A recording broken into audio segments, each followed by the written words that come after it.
Idukki bison Valley വില്ലേജിൽ ചൊക്രമുടി ഭാഗത്തുൾപ്പെട്ട ഭൂമി അനധികൃതമായി കയ്യേറി നിർമ്മാണ പ്രവർത്തനങ്ങൾ നടക്കുന്നുവെന്ന പരാതിയിൽ അടിയന്തര ഇടപെടൽ നടത്തി റവന്യൂ മന്ത്രി കെ രാജൻ വിഷയം സംബന്ധിച്ച് അന്വേഷണം നടത്തി ഒരാഴ്ചയ്ക്കുള്ളിൽ റിപ്പോർട്ട് സമർപ്പിക്കാൻ ജില്ലാ കളക്ടറോട് മന്ത്രി ഉത്തരവിട്ടു. കൈരളി ന്യൂസിന്റെ വാർത്തയെ തുടർന്നാണ് ഈ നടപടി ഉണ്ടാകുകയും ചെയ്തിരിക്കുന്നത്. ജോസൽ സെബാസ്റ്റ്യൻ ഉണ്ട്. ജോസൻ, നിർണായകമായൊരു ഇടപെടലാണ് മന്ത്രിയുടെ ഭാഗത്തുനിന്ന് ഉണ്ടാകുന്നത്. എങ്ങനെയാണ് ഇതിന്റെ വിവരങ്ങൾ? സിത, കൈരളി വാർത്തയെ തുടർന്നാണ് ഈ വാർത്ത പുറം ലോകമറിഞ്ഞത്.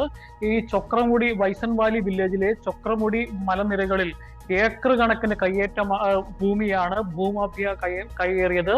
ഈ വിഷയം ശ്രദ്ധയിൽപ്പെട്ടപ്പോൾ തന്നെ CPIM-ന്റെ ഇടുക്കി ജില്ലാ നേതൃത്വവും ഈ വിഷയത്തിൽ കൃത്യമായി ഇടപെട്ടിരുന്നു.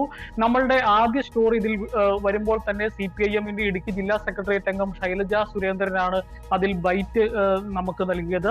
അതുപോലെ തന്നെ ആ വിഷയത്തിൽ ആദ്യം മുതൽ തന്നെ CPIM-ന്റെ ജില്ലാ സെക്രട്ടറി CV വർഗീസും അതുപോലെ തന്നെ കർഷക സംഘത്തിന്റെ ഭാരവാഹിയായ റോമിയോ സെബാസ്റ്റ്യനും എല്ലാം കൃത്യമായി ഇടപെട്ടിരുന്നു. ഈ കഴിഞ്ഞ ദിവസങ്ങളിൽ ആ മേഖല സന്ദർശിച്ച ഈ നേതാക്കന്മാരടക്കം പറഞ്ഞത് ഈ വാർത്തകൾ പുറത്തു വന്നതിനെ തുടർന്ന് ഈ മേഖലയിലെ നിർമ്മാണ പ്രവർത്തനങ്ങൾക്ക് റവന്യൂ വകുപ്പ് സ്റ്റോപ്പ് മെമ്മോ കൊടുത്തിരുന്നു. നേതാക്കൾ പറഞ്ഞത് സ്റ്റോപ്പ് മെമ്മോ മാത്രം കൊടുത്താൽ പോരാ, ആ മേഖലയിലെ ആരൊക്കെയാണ് ഇത്തരത്തിൽ കയ്യേറ്റത്തിന് കൂട്ടുനിന്ന ഉദ്യോഗസ്ഥർക്കെതിരെയും അതുപോലെ തന്നെ ഈ കയ്യേറ്റം നടത്തിയവർക്കെതിരെയും കേസെടുത്ത് അന്വേഷണം നടത്തണം എന്നാണ് നേതാക്കന്മാർ CV വർഗീസ് അടക്കമുള്ള CPM-ന്റെ ഇടുക്കി ജില്ലാ നേതൃത്വം ആവശ്യപ്പെട്ടത്.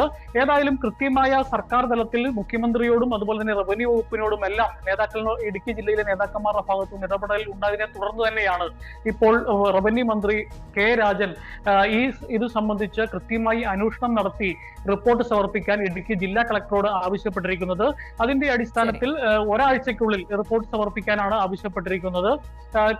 ഈ ചൊക്രമുടി മലനിരകളുടെ മനോഹാരിതയിൽ കണ്ണുനട്ട് വലിയ കയ്യേറ്റമാണ് നടന്നത്. അതേതായാലും കൃത്യമായി ഇടപെടൽ കൈരളി ന്യൂസിന്റെ അടക്കം ഇടപെടലിലൂടെയാണ് ഇപ്പോൾ മന്ത്രിതലത്തിൽ ഇപ്പോൾ ഇടപെടൽ ഉണ്ടായിരിക്കുന്നത്. അസിത, ശരി, ജോസൽ സെബാസ്റ്റ്യൻ വിശദമായ വിവരങ്ങൾ നൽകിയത്.